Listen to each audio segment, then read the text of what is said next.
L'histoire entre Tombouctou et l'armée française ne date pas d'hier. Libérée en 2013 par les soldats de l'opération Serval, la ville abrite aujourd'hui un camp de la force Barkhane. Alors ici, l'annonce par Paris de la suspension des opérations conjointes avec les soldats maliens laisse comme un goût amer. La population reste partagée entre les succès militaires et le sentiment anti-français qui gagne du terrain. C'est un grand atout pour les Maliens et que les Maliens comprennent dans la vie. Tu ne peux jamais partir sans l'association de quelqu'un. Il faut collaborer. C'est très bon. Quand tu suspends les opérations, directement il faut débarquer. Parce que je ne vois pas pourquoi tu suspends des opérations dans un pays et tu es sur place encore. Ça veut dire qu'il y a anguille sous roche. Au quotidien, ici, la détresse et le ressentiment sont exacerbés par l'écart entre les moyens déployés par la présence française et l'évolution réelle de la situation sécuritaire.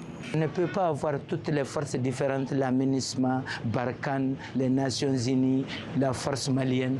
Et du jour au lendemain, on rentre chez toi.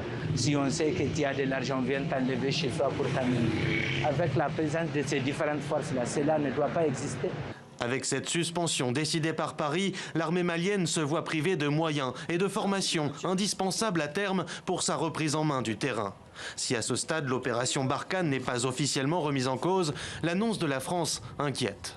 Les populations locales peuvent interpréter justement, je ne le souhaite pas, une possible multiplication des attaques de différentes manières.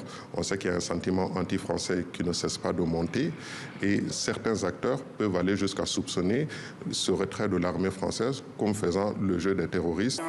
L'annonce de Paris pourrait avoir des répercussions aussi sur le plan politique. Alors qu'à Bamako, la junte tente de s'allier, le M5 RPF, le principal mouvement politique pour la nomination d'un nouveau Premier ministre, la décision de la France est prise par certains Maliens comme une tentative d'ingérence.